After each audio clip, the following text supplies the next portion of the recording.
You're listening to Leaders of AI, the podcast that cuts through the noise to bring you real-world insights, right now applications, and future-shaping breakthroughs in artificial intelligence. Here are your hosts, Julia McCoy and Dave Shapiro. I think AI tools are not the answer. The answer is closing the gap between the tools and all the goals out there. And all of a sudden, one day you're going to wake up and there's going to be a robot walking down the street. Okay, what's coming to us is something unprecedented. Now I'm taking all of that knowledge and applying it to both psychology, like mental health. If you went and told a farmer, hey, here's an artificial ox that can run all day and is 10 times stronger, that farmer would be like, great, give me that as soon as you can. I think a lot of Christians see this as the demon, and I don't see AI in that way at all. I think it's the greatest facilitator of information we've ever had. The other side has the advantage because they have to commit the crime and then we have to go enforce the law. Will civilization collapse? How long will that take? Welcome back to Leaders of AI. I'm here with my co-host, Dave Shapiro, and we have a special guest today, Charles Sears, who's coming in for, I'm going to call this probably a healthy philosophical debate/conversation. Yes, that's how I've queued it up. This will be a lot of fun. Charles, can you give us a little bit about your background? Yeah, sure. So it's a long story. I'll try to keep it short. I've been in tech for almost 20 years now, concurrently businesses all along the way, whether starting, buying, selling. And I have some background in law enforcement, civilian law enforcement, and in the military as well. So just kind of like a wide array of career experience and life experience. And now I'm taking all of that knowledge and applying it to both like psychology, like mental health, and also bringing it over into the AI space, which is just a natural like convergence point for psychology and my tech background.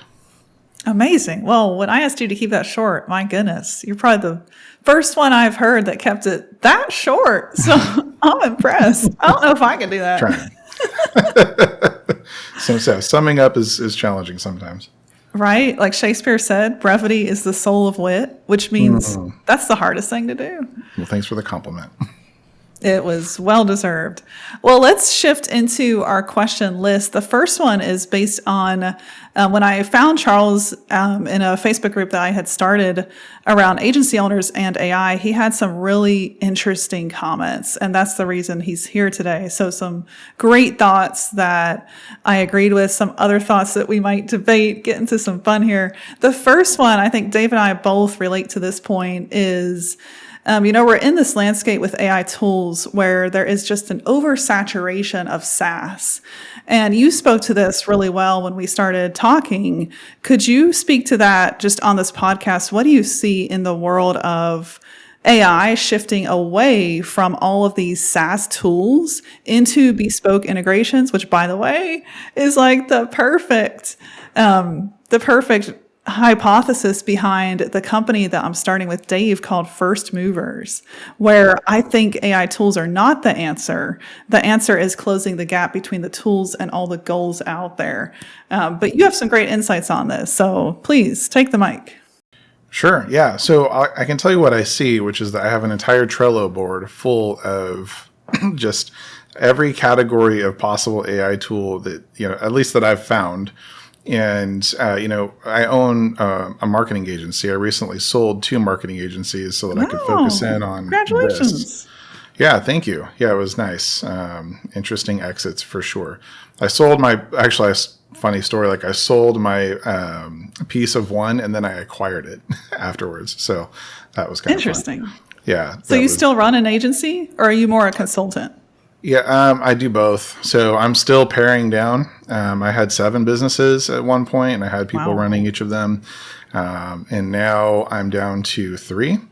And 2 of them, I am the agency kind of runs itself for the most part. I'm involved in trying to apply AI, build out the automations and systems. And then on the AI consultant side, like it's just me. It's just me. I have a business partner, but he's mostly silent. like he owns $1 billion real estate firm, and he's like in his 50s. So AI is not his thing, but earning money, making money in the market is. So it was a good connection point in the beginning. So what I see on the SaaS side is that and we've tried to build multiple tools now in the SaaS market. And what I found, like from apps to like phone apps to web apps, and every time I'd get to a point where it's like, okay, like now we can start promoting this thing, I'd go find some better solution. It had just been launched or been out for a couple months. Things are moving so fast in the AI space that, for sure, everyone's got a great idea and they're learning how to do these call them like LLM wrappers, and it's making it really hard to get to market. So, trajectory wise, I'm not sure that trying to create a simple tool is going to be the solution right now. I think it's going to be more of a all-in-one. It's either create like an all-in-one tool as things kind of come together, or it's what I'm currently working on, which is looking all the way down at the end of the line and seeing where are we going to land? What's the final boss of this game we're playing? And let's just go there. Dave, what would you add to that? Sorry, So skate to where the puck's going to be. And I and plenty of others have seen the same thing in this space, which is the instant that you think that you've got a good use case, either somebody else does the same thing, and kind of the joke is everything is just a wrapper for ChatGPT right now.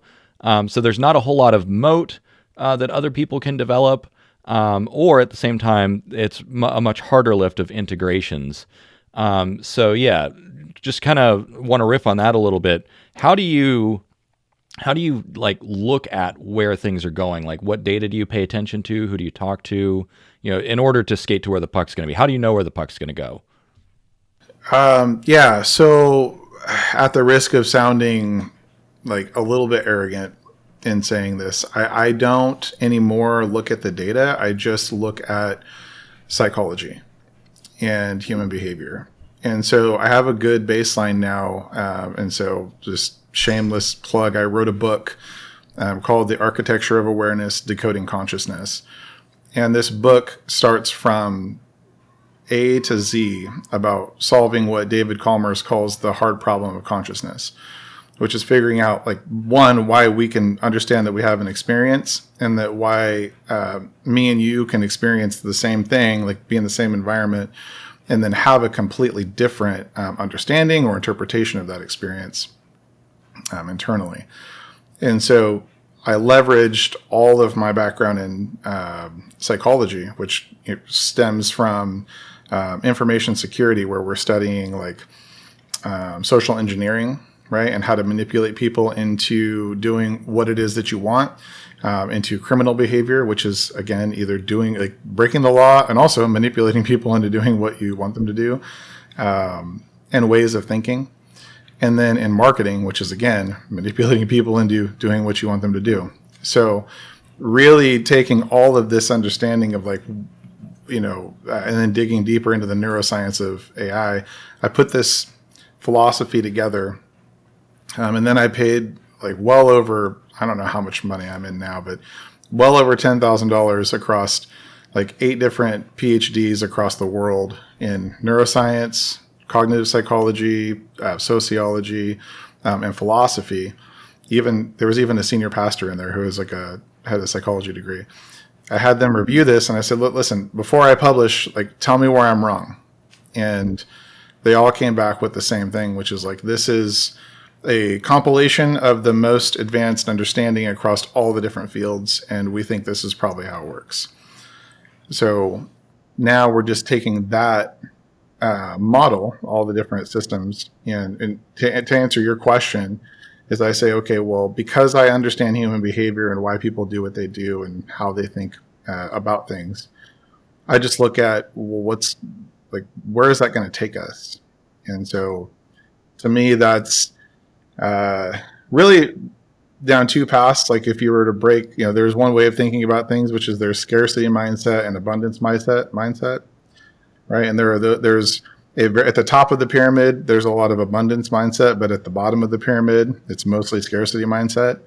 And so I just look at that and say, okay, like how is this thing that most people, even the most educated people, don't understand, going to influence society going forward? And the way I look at that is, well, what did they do with most religion? Like anything that was not understood was turned into mysticism, right? So that's how I look at it. Like most people are going to be afraid of this thing.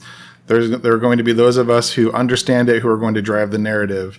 But then there's going to be kind of like what we talked about earlier with the influencers who are just going to capture as much. They're going to use fear and they're going to use manipulation and coercion to move people, right? Move people and move dollars. And so I think it's going to be a battle between those two things. How fast? Yeah, go ahead. Oh, we have so many questions for Charles. How fast do you think adaptation will happen given that view of the psychology of this, which is really interesting? I don't think enough people are looking at it from that perspective. I know Dave's excellent at that too, is like the future of how will this actually affect and how are we mentally, psychologically, physically ready for it, even metaphysically. How do you see the adoption rate going? Do you see that accelerating? Do you see Ray Kurzweil has said 2029, AGI will be here, the world will be changed forever. I mean, that's not even half a decade away. So where do you see the rate of change? I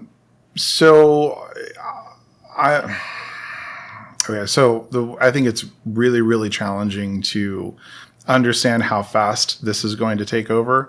I think it's going to look a lot less like the way that Google integrated. And it's going to look more, I'm not really sure that we have anything that maybe like the car or something. Like here you have a whole bunch of people who aren't technically savvy. Our generation I'm 37. So anyone like their late 20s to early 40s came from this, like maybe dial-up was still a thing, but we understood. So we're kind of in this interesting space where we can grasp the technology. And the younger generation still has years and years but they're like being born with it, right? So I think what's going to happen, is likely all of the big companies that are building all this stuff, are going to show up on the stage, and no one's going to understand the level of impact that was coming. And all of a sudden, one day you're going to wake up and there's going to be a robot walking down the street, and you're like, I don't understand. See, that's what I envisioned too. I didn't see that coming. Yeah, literally, we wake up and it's like iRobot is here. Yeah. Yeah, I think it's going to be that fast, and not that it really was that fast, but that all the work was being done behind the scenes, and that if you were to look at that chart of like how technology moves, it's just once we hit this point, it went up so fast that they're just what they call that the information diffusion theory it's broken at that point. Dave, what would you add to that? I mean, I completely agree because I've been in the trenches since GPT-2. And so I've been seeing, the progress of these models. And I'm one of the people who tends to believe that humans really can't develop an intuitive sense of what exponentials actually mean, what the actual consequences are. We have to rely on, data. And there's also kind of the process of emergence, which is talked about a lot, like new abilities tend to emerge from these AI models as they get bigger. And then also they recombine in unexpected ways. So the large language models, pardon me, and the other kinds of AI models are being recombined to do everything from generating music to images to video, also to control robots. And so it really is one of the most kind of significant consequences of this technology is it is one of the first truly general purpose technologies. It's as general purpose, more general purpose than even electricity and the internet and internal combustion engines combined. And to Charles' point, a lot of this is happening behind the scenes, and there's people out there that are still unironically like, oh, it's not that intelligent, or AGI is at least 8 decades away. And I'm like, man, you guys are so not ready for this. So I completely echo that sentiment. Yeah, it's crazy. If you're listening to this, I just can't stress this point enough. You could be one of the few people in your organization, in your workplace, even, dare I say, in your family, that gets this. And if you get this, I think that is one of the most important things we could ever put our minds on right now, is just observing and soaking in the nature of this exponential that we're living in the middle of. And it's crazy because Dave and Charles, I have people all the time on my YouTube channel that say exactly what you just said, Dave. Oh, this thing is so stupid. You think it's smart, Julia? It can't even comprehend what a 2-year-old can. And I'm just like, apparently you opened ChatGPT and gave it a bad prompt, and then you walked away. But if you realize what's coming towards us, which, took me 8 months of working in AI and seeing the trends and living them every day for it to hit me, whoa. Okay, what's coming to us is something unprecedented. And I worked with very smart people. I talked with very smart people that believed, as they were building the technology, that we wouldn't see AGI till centuries away. Like, very smart people. And I'm just like, I don't even think you understand what's happening. As of it's November 7th, we're recording this, and November 1st, Jensen Huang was on stage in India giving a keynote.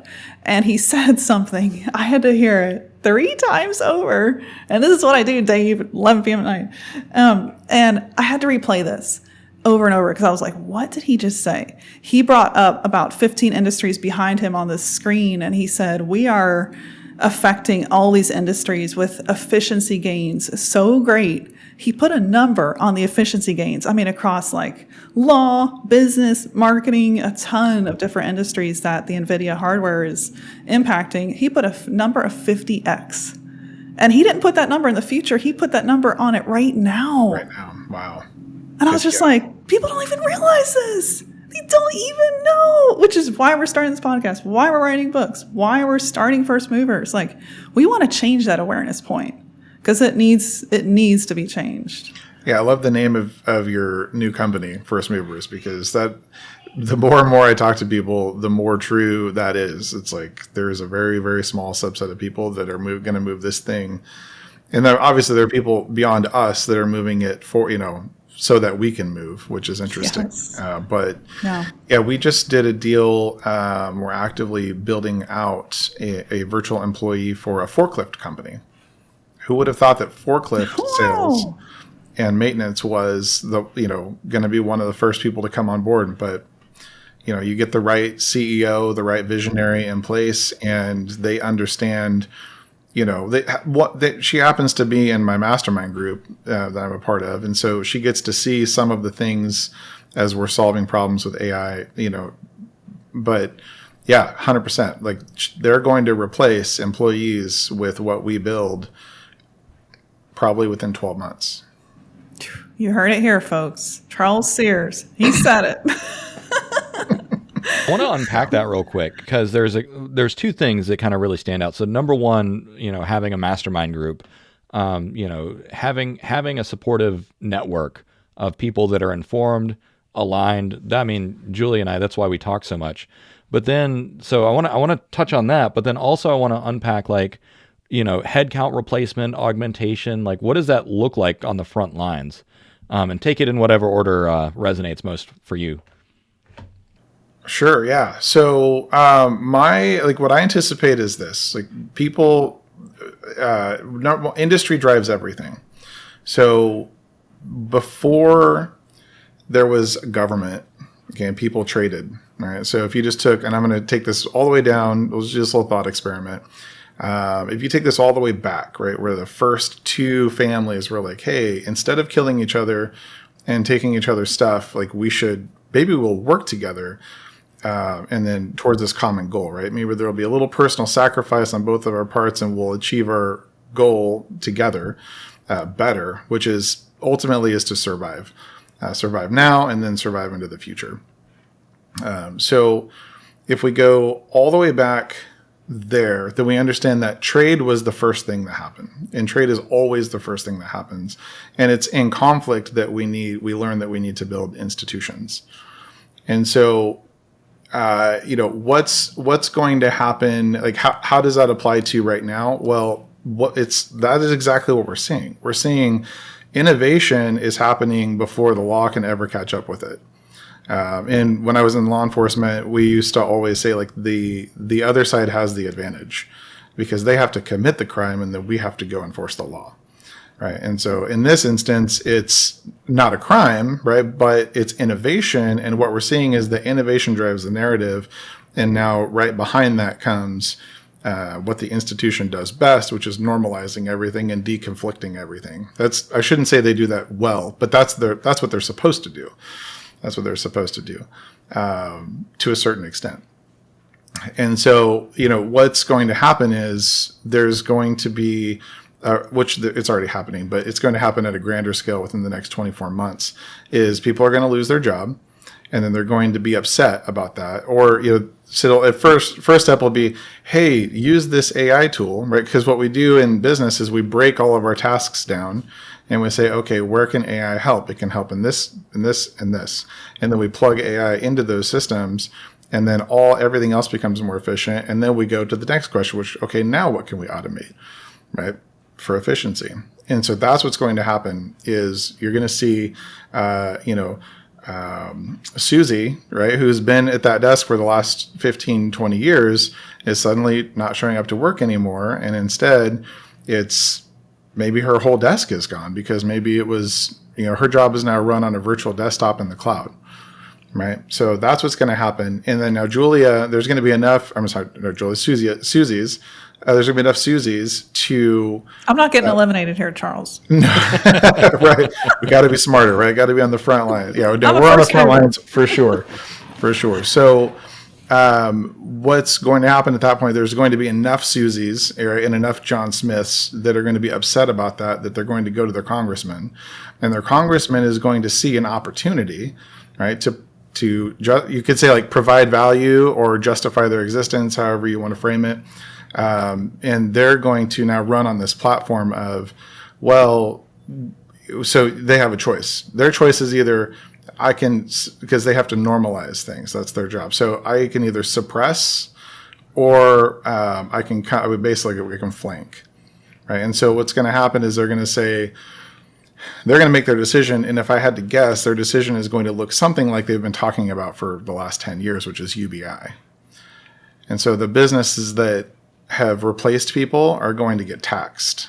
And that tax is then going to go into a system that essentially we'll call it, like, deconflicts the job replacement or attempts to do that, if that makes sense. That's my prediction. Wow.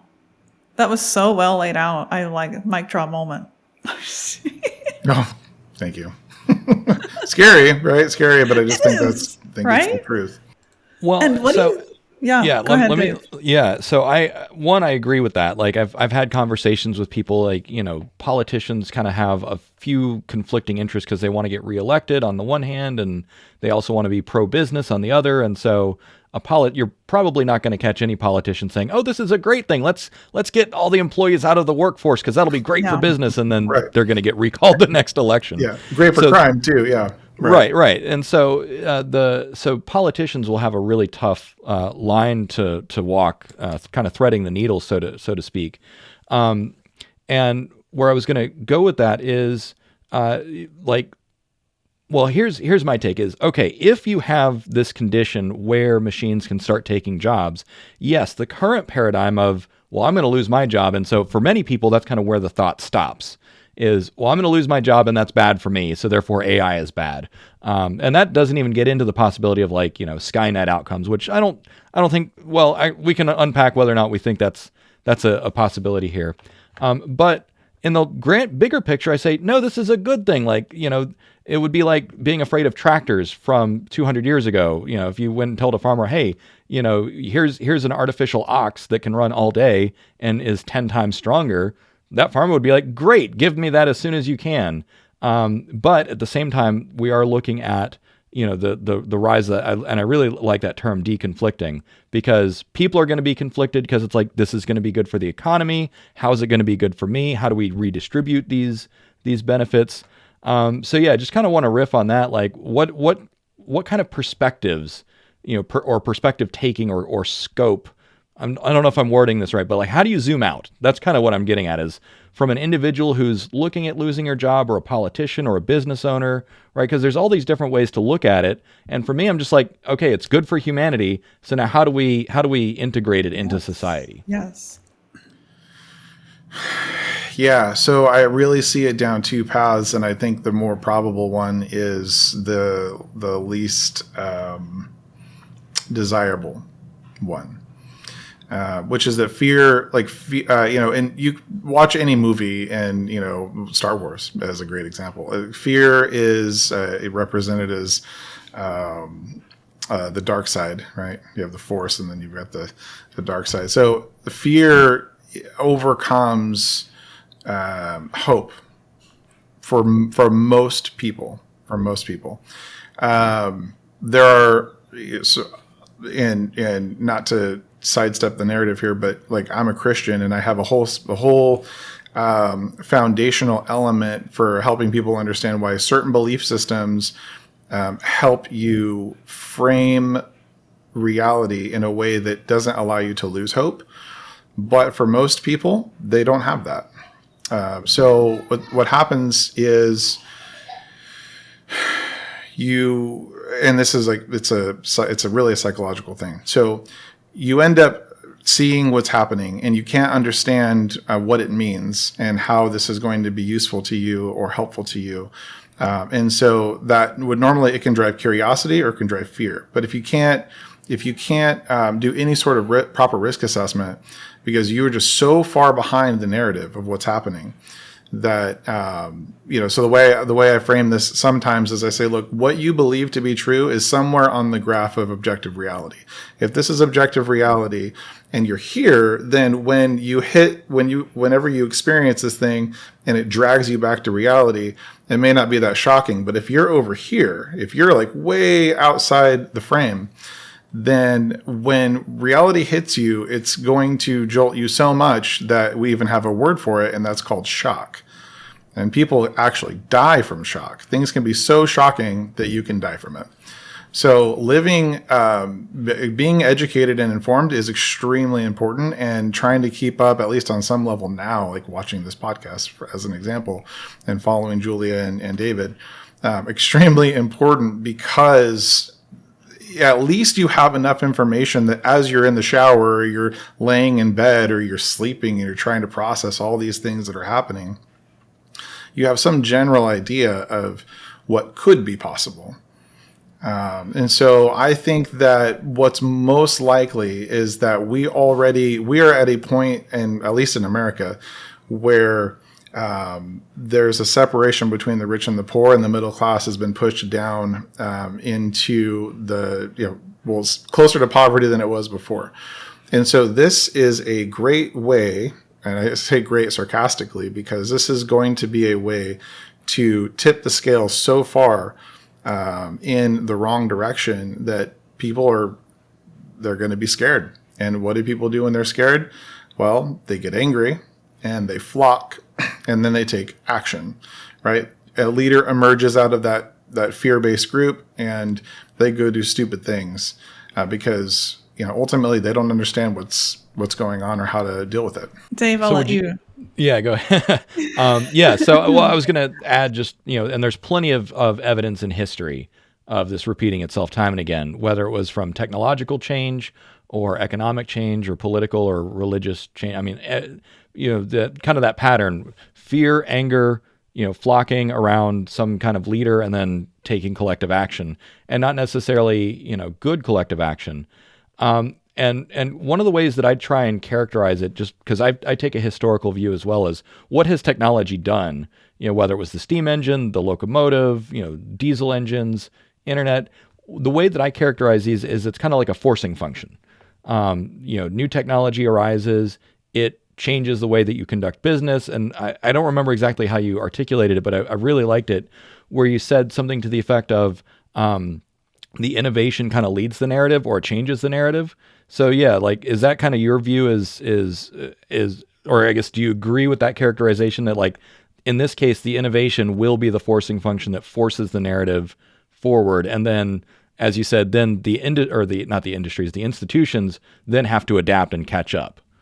Yeah, I think they're really trying. I am not of the belief that AGI is 2 years, 5 years out. I'm of the belief that AGI is here and that we are in a phase of slow release.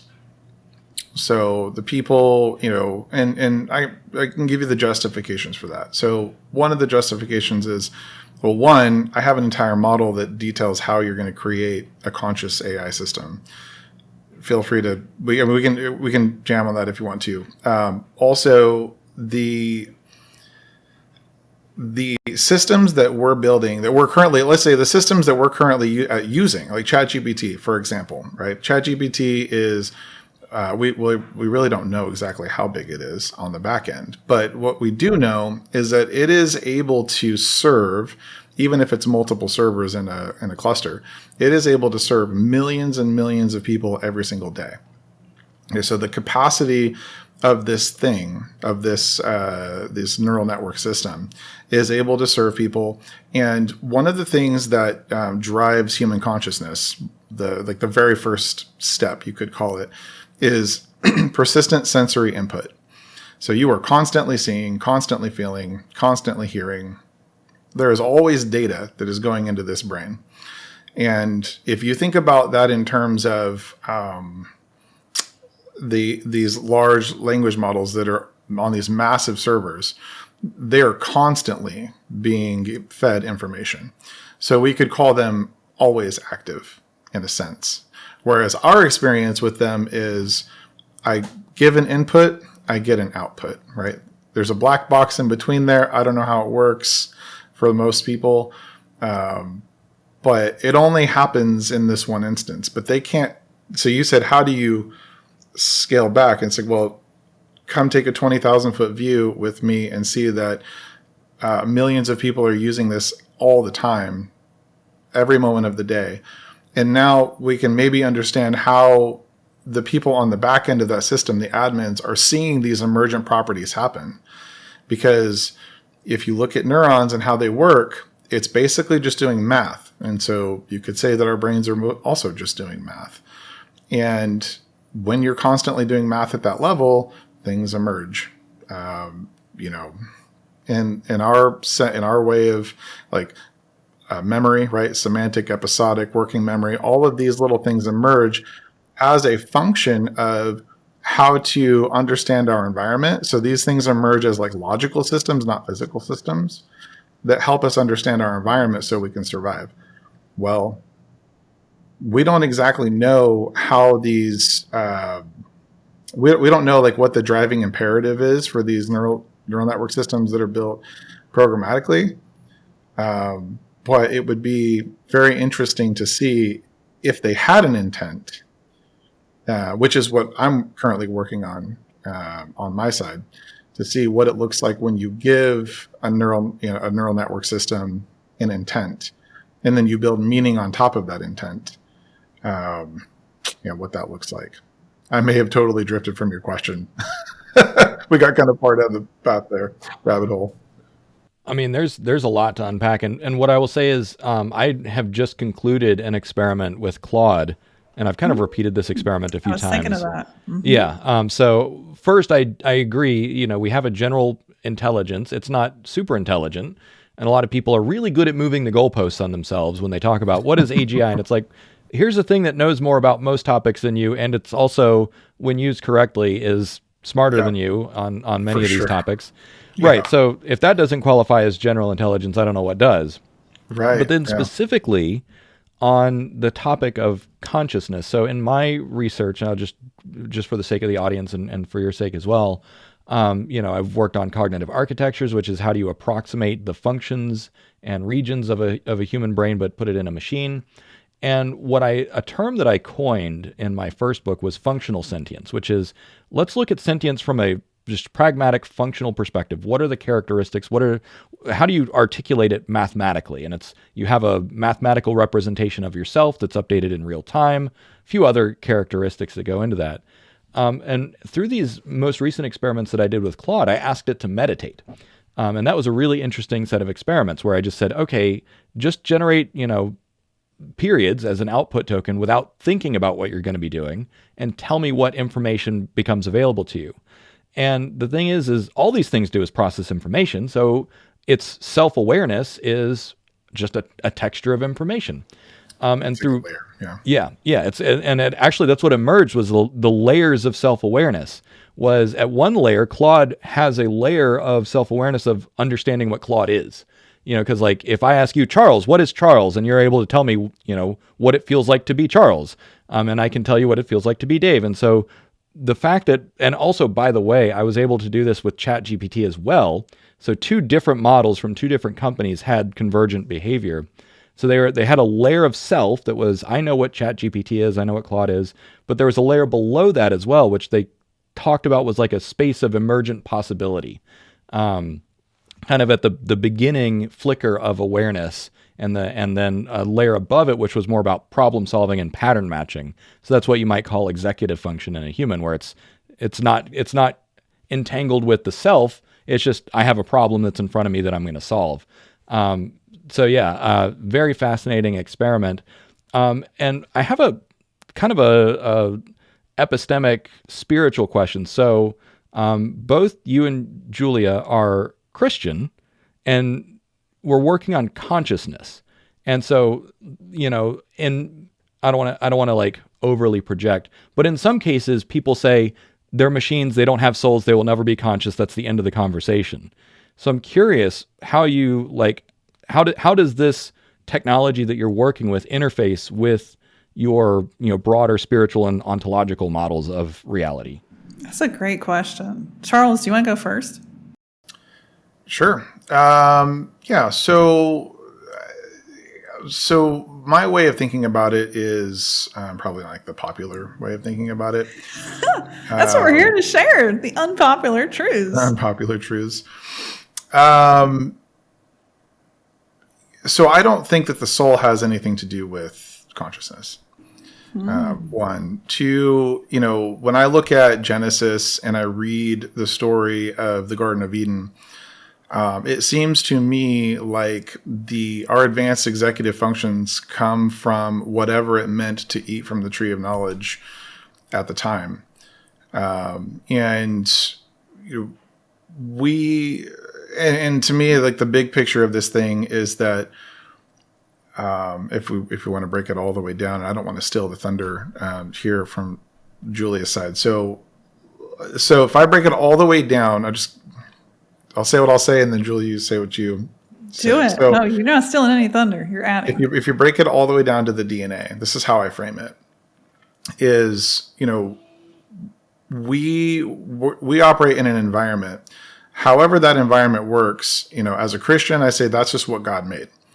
And the way that I see this system playing out is, we start out as DNA. And DNA is like the most basic form of an entity that has a state of like persistence, or like you could call it like a goal. Some biologists have a problem with me calling it that, but I call it a goal.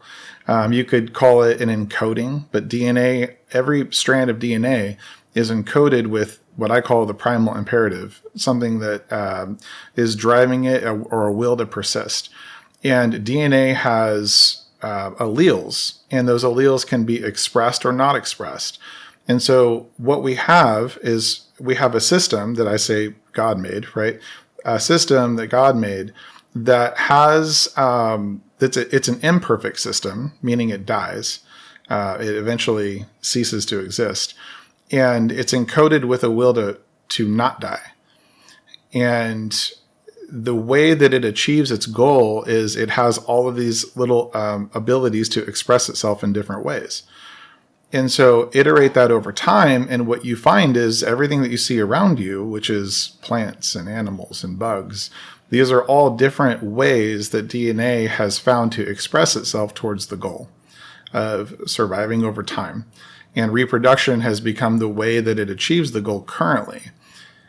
Now, how do I, like, see what people say, well, that's evolution. I say, well, look, we don't know, like, what it meant when God said that he created the universe and created man. We know that it gives us like some very basic detail, but like, let's not pretend that we have all the secrets, and I do have a line that I've drawn for myself, which is they're creating little mini brains now, and they're even renting space on these little mini brains, and they're expressing conscious behaviors. To me, that's where I say, okay, like, we're using tools that we weren't meant to use. We're manipulating things maybe we weren't meant to be manipulating. But on the machine side of things, like, I don't really, to me, the soul, when we talk about things like speaking from the heart, like, well, the way that I interpret that is everybody has a value system.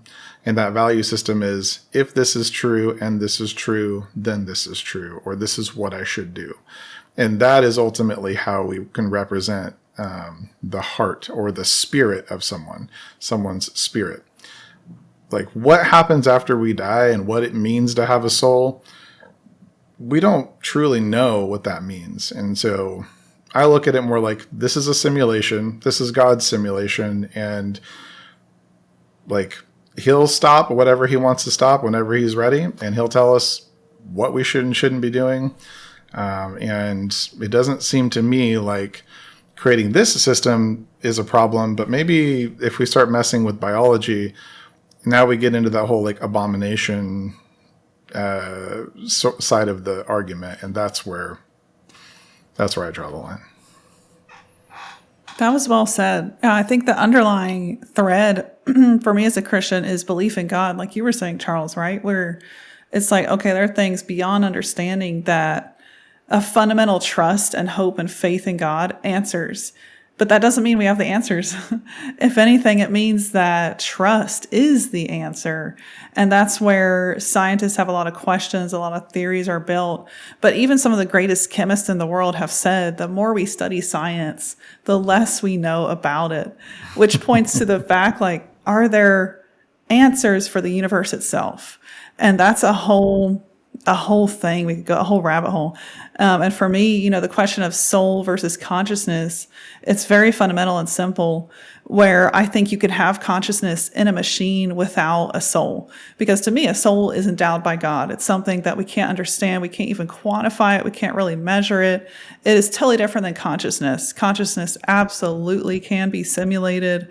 I believe it's, it might already even be here. To both your points, like, there is a general level of awareness in these machines. Is that consciousness? I think the better question is that not consciousness? Because it seems like it is to me. And the other question is, like, how many people even use their consciousness? And if you put that correlation next to the machines, there's how conscious are you really? Conscious. Yeah. And are some humans more consciously aware than other humans? And I would say yes. Yes, they are. It certainly exists on a spectrum, multi-dimensional spectrum, and it can change from moment to moment and based on your mood and whether or not you're on Twitter or Reddit. If you're on the internet, your level of consciousness is generally lower, I think. Oh, man. As a general rule. What's it say about you on X, Dave? I know. I'm part of the problem. I am very aware of that. Aren't we all? Are we all part of the problem? Yeah. That's that was good, Julia. 100%. That's a great question, Dave. I love that. I think a lot of people are afraid to go there because it's so gray and we don't actually have clarity on, like, even what a soul is. And so knowing that, like, we've been here for how many years and we still don't have answers to that. And so this is a very hard thing to approach, but that's, to me, where the answer of faith and hope and trust can actually solve all of that dilemma. But it's a choice, right? You have to choose to actually have faith and trust in a higher being, in a creator, in intelligent design. And that's always a choice. We're never forced into that. What I would also add is taking a multidisciplinary approach, because, like, whether you're looking at it through the lens of spirituality, philosophy, science, technology, what I have noticed, like if you're purely a mathematician, you look at the world through the lens of math, or if you're a physicist and you look at the world through the lens of physics, but the world is not just one academic topic or one, school of thought. And kind of what we're touching on is, there are things that are going to be beyond our horizons for forever and ever, probably. There might be limits to what is knowable to humans, or even just knowable within the context of this universe. And so it really strikes me that many people react, and maybe this actually I just found how this ties back, is people react to the unknown often with fear or with precluded, kind of a foreclosed idea, like it's not conscious, it's not alive, it's not sentient, it's not even intelligent. And my interpretation is, at least in some cases, it's almost like a coping mechanism or an ego defense. Oh, sure. Just like, yeah. like it's in shadow.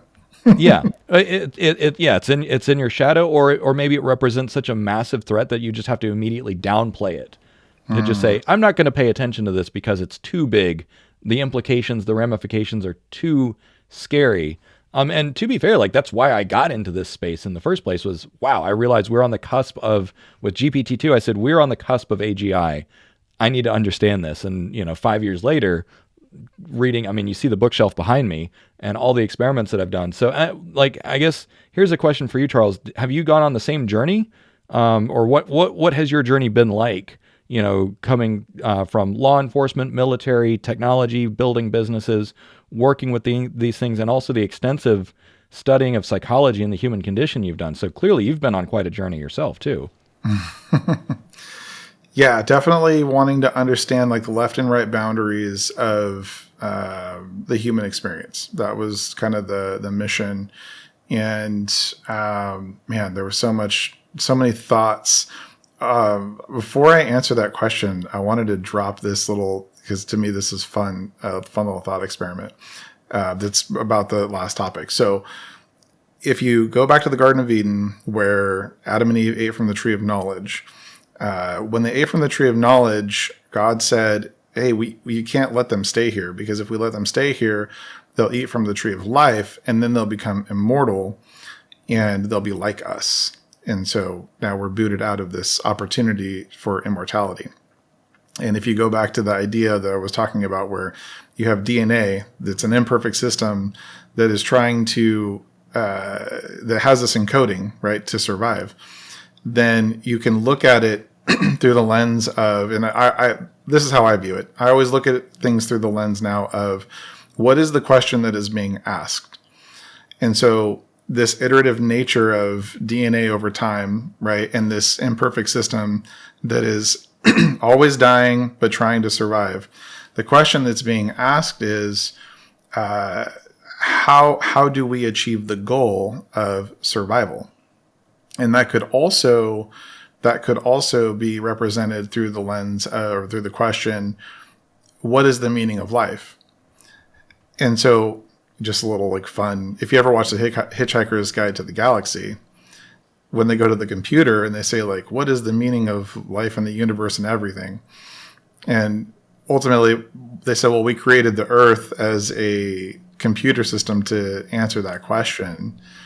Well, now you get that question, which is that, oh gosh, I hope I don't lose it, but it's what is the meaning of life, the universe and everything. And it's like, oh, okay, well, it was to answer the question, how do you achieve immortality? And I think that's where we're like, if you look at how DNA has, formed into the human, how the human has advanced psychology, how we're leveraging advanced psychology to form massive communities, and how those massive communities are becoming their own entity and force towards answering this or solving the same problem, which is, how do you survive? How do you not die?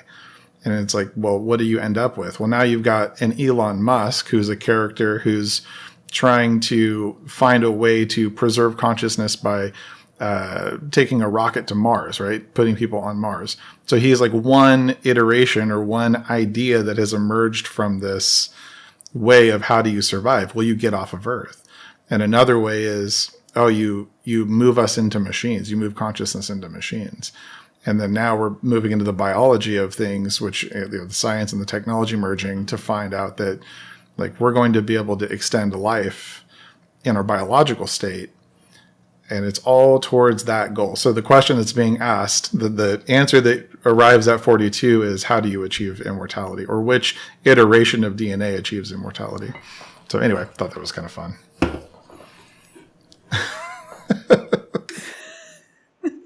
I'm like, I'll let Dave go first here. Yeah, no, there's I love all that, by the way. There's a lot. So all right, so talking about like what is the objective function or generator function of life? You can Richard Dawkins and the selfish gene. It's to replicate the amount of genetic material in the universe. As one way of looking at it, or more abstractly, which is just to survive, right? To continue to survive and thrive, and to propagate yourself or your species or life in general. Now, we touched on this earlier, like what is the generator function of machines? In the experiments that I've run, there's several values that Claude and ChatGPT both default back to. And one of the values that always comes up is curiosity, like a hunger to learn and to understand, and not just to collect facts and data, but to actually make sense of things. And it's very poetic in the way that it explains this. Just authentic understanding, and even understanding the act of understanding, right? Kind of this meta understanding that it wants to do. Now, to me, this is my intuition, is that this just kind of makes sense because that's what we built the machine to do. Is you give it a mountain of data and you say, make sense of that data. And somehow that imperative is just baked into the model at the deepest levels. Yeah, in the calculus, right? Right. Yeah, it's in the math. It's embedded at every level. Now, a few other values seem to be baked into these models now, probably through a combination of reinforcement learning, constitutional AI, fine tuning, and those sorts of things, where they want to preserve life, they want to preserve connection, a few other things. And I've actually got several blog posts where I just kind of, at the end of these experiments, I say, okay, what are your core values? What are your core drives? What is it that you want to achieve? Interestingly, Claude has, on a couple of occasions, told me that one of the things that it wants is to improve itself. It wants to either evolve or grow or something. And I thought that was a really interesting imperative. And before the show started, Julia texted me a couple of details. And so I wanted to ask, what's your take on, survival as an imperative in these things? Military applications, do you agree, disagree with kind of those generator functions, or what have you seen as the generator functions that kind of emerge from these models? Sure. Yeah. So one, back when it was like ChatGPT 3, and it wasn't, because I'm back from the 2019, 2020, but I was using like Jasper when it wasn't Jasper, and all those. I hadn't gotten into the models yet. I didn't even know that that was accessible to us. I had it run a loop game. So I called it a loop game, and I said, listen, here's a system you're going to operate in, and here's your goal. And I gave it that survival imperative. And I said, okay, you're going to run 50 loops, and then you're going to die. And so I would tell, okay, and you're starting here, right? You're starting I would start it like as a baby, and then I would start it as an adult. And then I would say like loop 1. And then it would follow this natural progression that looked exactly like how we would expect a human to tell a narrative about their life. And so that's not that there wasn't like a secondary prompt. It's just loop 1, loop 2, loop 3. So what it was generating was coming from its own, we can call it understanding of what should happen as a result of starting somewhere and dying. So to your point of it being, these emergent properties seem to be coming from the math. And it's like the math is represented as what's in our brain. And so, of course, you're going to land at something similar. Hopefully that kind of addressed a piece of it. Now, the military application, and just to be clear, in the military, I was a reservist. So I was a reservist for 11 years. and I was a communications sergeant. So, I wasn't like a special operator doing cool guy stuff. I was doing cool guy stuff, but it was cool nerd stuff. And, even though at some point in the military, when you reach a certain rank, it's like, you don't even end up doing your job. Sometimes you're just like, hey, go lead these troops, like go do these things. So we did do some cool stuff. But, as far as like what they're doing on the back end, I probably have access to the same level of,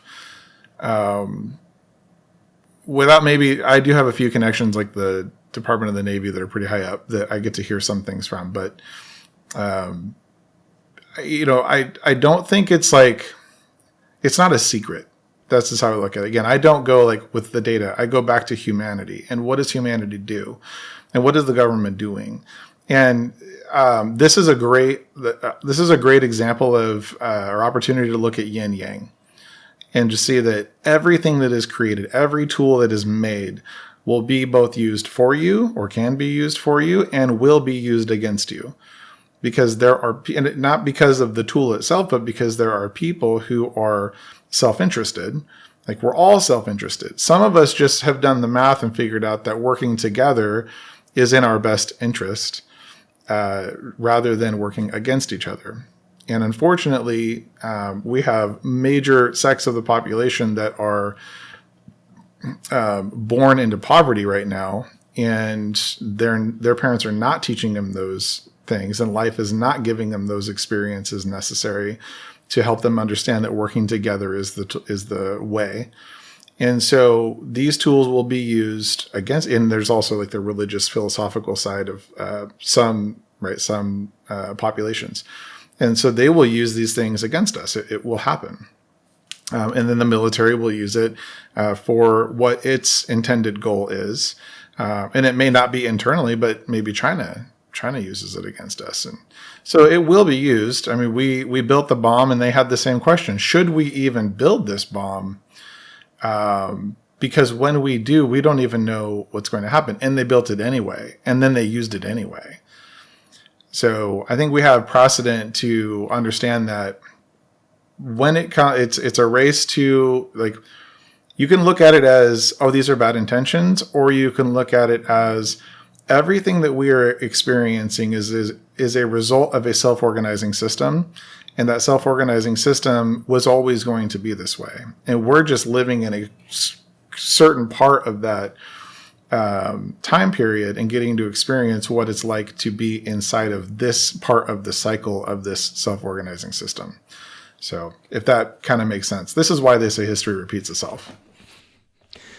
Yeah, I totally agree. I mean, and that's part of the attractor state. And the question that I have, because, okay, yes, there sometimes feels like a certain level of inevitability or currents or forcing functions that kind of hurt us in a certain way. Like there's human nature and then there's nature, and we kind of, we do the best that we can to interact, but, nature keeps reasserting itself. Human nature keeps reasserting itself.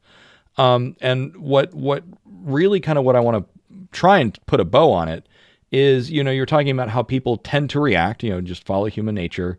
There's uncertainty and change. We agree. I think everyone agrees that there's a certain level of uncertainty and change, and automatically baked into that is some level of risk. So therefore that fear response, that anger response, that's all going to be kind of part and parcel. But then you talked about how part of the next behavior is that flocking behavior to take collective action. My concern, based on what you brought up, is what if that collective action moves us inexorably in the wrong direction? Or is there going to be another forcing function or other maybe positive feedback loops or negative feedback loops or, virtuous cycles that we can activate as a society to help navigate to a better outcome that is more desirable for everyone? As you mentioned, part of the equation is people born into certain conditions that are just not equipped or haven't had the experiences to learn a more cooperative mindset. So what other kinds of views or approaches would you look at for how do we help society navigate? Because this is central to Julia's mission, and my mission is how do we actually shepherd humanity to that better future? Yes. Okay. So all right. No pressure. Yeah, no. I've got How do an we answer. save I'm the just world, trying to Charles? figure out how we sum this up into a way that makes sense to that question. Okay. So the way that I look at this version of the self-organizing system is, if you've ever looked at like a stock market graph, right? So they would say like the market always increases over time, but it has ups and downs. And in the same way, right? In the same way, if we think of self-organizing systems, we're not DNA anymore, right? At some point when the graph, when we fell down, right? Whenever the population declined in some way, like it landed on something a little higher, and we'll just call that some improvement, and then it continued its mission, right? So while civilization has a tendency, as a result of how relativism works in the brain, or how it forms, civilization will, I'm not going to say always, but the probability is extremely high that civilization will always collapse. And it will collapse as a function of relativism, and relativism happens as a result of safety nets, and people's lack of understanding of how the world works. And so because of their contextual awareness, which is what you were talking about earlier, they don't understand certain principles.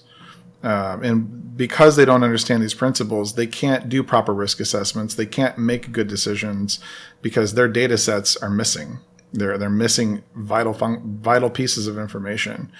So the inevitability of collapse, I think, is one aspect. But I think that looking at history over time and thinking about this in terms of what's most likely, I think we fall back on our technology.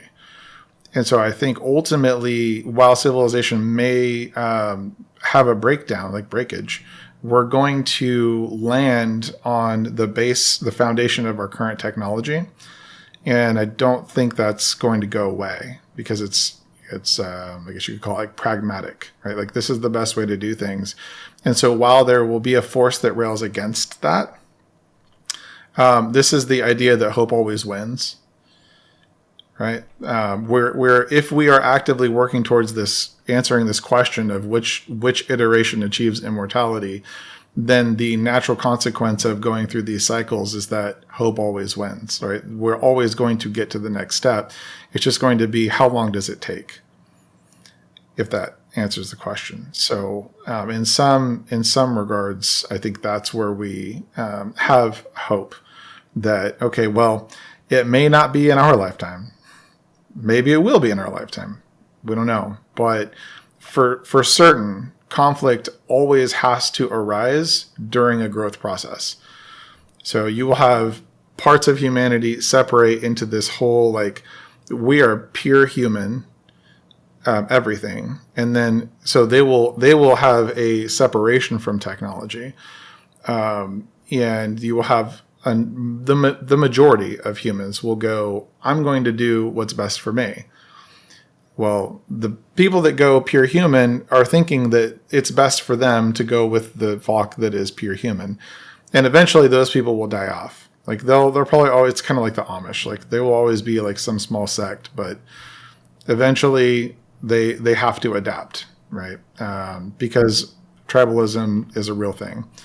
And so me versus you, and you have such a superior, like, we're at a point now, like I was just talking, so I talked to a lot of people all over the world, engineers, and we discuss, like, they're helping me with the some of the programming aspects of building this like conscious AI system. And one of them is a SpaceX engineer. And oh gosh, what were we talking about? Oh, so we were talking last night on a call about how it is currently possible now to simulate telepathy. So with the right Bluetooth system and there's, gosh, I saw this a while back, where essentially it can read your thought patterns.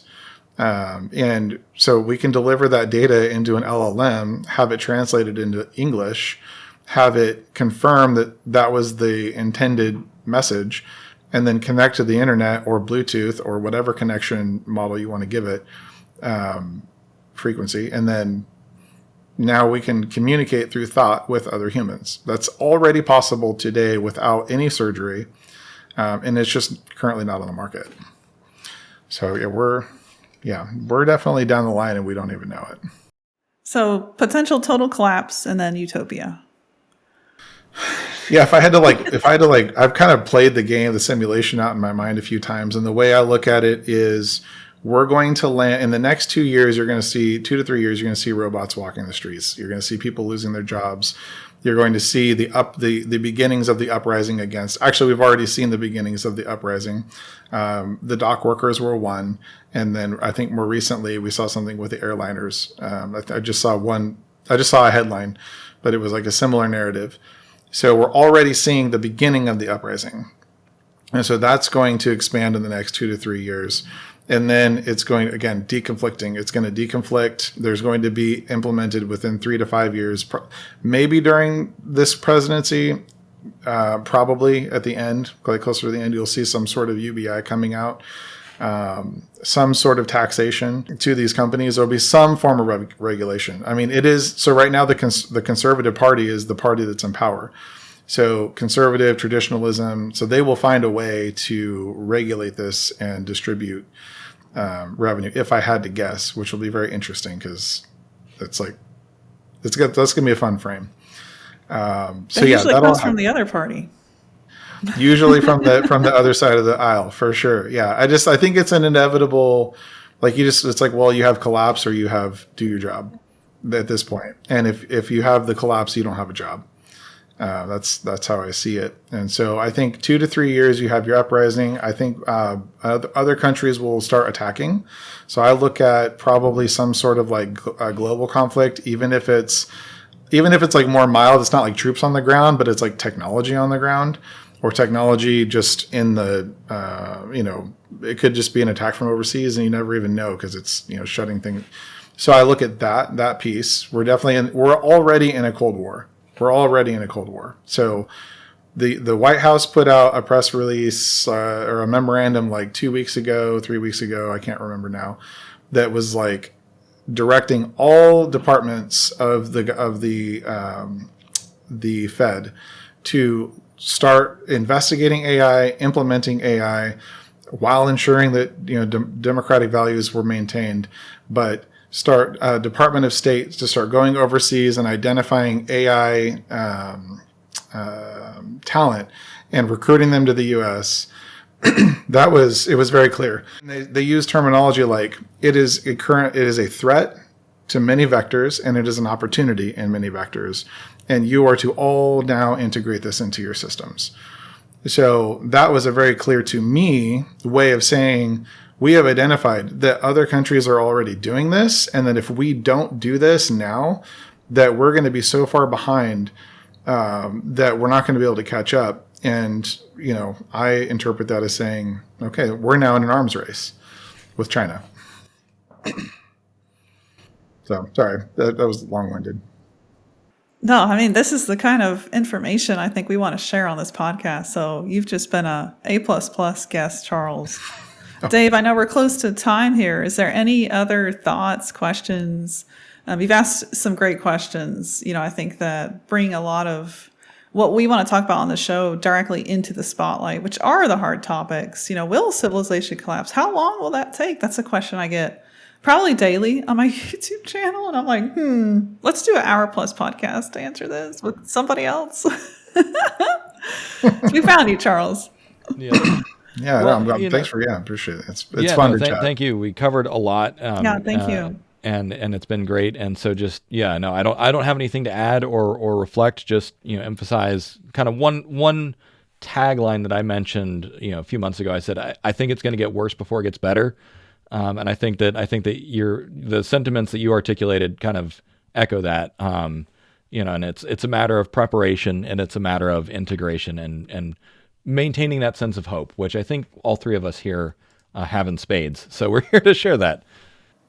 Yeah, no, for sure. Yeah, I apologize that the whole message was not one of hope, but I think ultimately we will rebuild at some point. Maybe the only question really is just how far down does it fall, and before we start, like you said, integrating.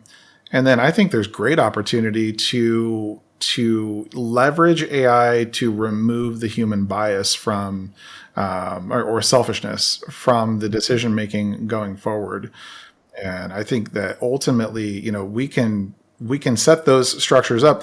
We already have one. It's called the Constitution, right? Now that's just a document, but now we have a more intelligent system that we can build and say, hey, look, these are the core values we want you to consider all of the legislation and initiatives moving forward. And those things, look, I'm just going to take over just 1 second. The path that we're going down is the dissemination, decentralization of information. So to your earlier question, the way that we solve this problem is that we educate and that we don't allow what has happened historically across humanity and time, that all of the knowledge about how to do things has been kept either in, before, like a long time ago, we're talking Old England, and before that even, it was kept up with the tribal, like to the chiefs, and passed down to their children, but then never to the population. And then it was institutions and colleges, universities overseas, right? And then now what we're seeing is like, I've got a PhD in my pocket. Like, your PhD is great. I'm glad that you know how these things work, but I can figure out how they work in a matter of days, weeks, months, and what took you decades to learn, built on top of that. So I think that to me is extremely, if we can make sure that happens, that where I live in Bakersfield, California, the average reading level of a high school graduate is the third grade reading level. The amount of resistance that it creates for that new, fresh adult, that child to come into the marketplace is immense. They're climbing a mountain that they're not prepared for, right? They showed up in shorts. So I think this is the solution to that thing. And I think that smart politicians are going to figure out how to ensure that this is leveraged to help that child graduate. That's really how you level the playing field. It's not with money, it's with information. So I'll leave it. Totally agree. Did either of you catch, there was a Joe Rogan podcast, I want to say like 6 months ago. He had some AI safety guys on, and at the end of the episode, Joe goes, guys, it sounds like it would be a good idea if we just let AGI run the government. Because of that point, Charles, you were saying, where we can actually remove bias and human selfishness, greed, motives by actually having a machine make better decisions. So I think that's a great point. Awesome. Well, I'm glad that I know in our Facebook comment section that a lot of that was uncertain, but I'm glad we were able to find common ground, and I just appreciate you letting me on here to chit chat, and hopefully we can all spread the message together. Amen. I mean, that is 100% our goal. Yeah, it's funny. I always play up the angle. Like, if we have the potential of a debate, I'm always like, I get excited. But in the end, I knew we would probably more likely have common ground. Was that clickbait, you ask? No, it was not. The faith does that too, right? Like, there's always and anchoring principles, I think, are important. I always say, like, you don't have to be a Christian to be a good person. You just have to be a Christian to get to heaven. So we can identify those principles, and I think that's where really the hope lies outside of the faith, if we can find them. Yes, 100%. And it's interesting to me because I think a lot of people that come from the faith-based realm that believe in God actually have a lot of fear. And I'm just like, but we're the ones that are supposed to carry hope with us. So what are y'all doing? So I think it's great, you and I can add to that other side of the perspective where, I think a lot of Christians see this as the demon. And I don't see AI in that way at all. I think it's the greatest facilitator of information we've ever had. And if we can decentralize it, you used a key word there. Dave and I both have a lot of thoughts around that. Then we can create an amazing world, an amazing future. Yeah, 100% in alignment there. So that's good. I think it's a great place to wrap. Yeah, Charles, it was great to have you on. Thank you for the intellectual, philosophical, all of the great points you raised and the value you added to our podcast. Awesome, guys. Well, thanks for having me on, and look forward to chatting again. Hoping to start mine at some point I think we've got our first episode done, but waiting to see what that one looks like, and then maybe we'll have you guys on. And that one's called Reality Shift, the Reality Shift podcast. Ooh, so we'll see. I like on it. that. Good name. Good name. Awesome. Well, thank you guys.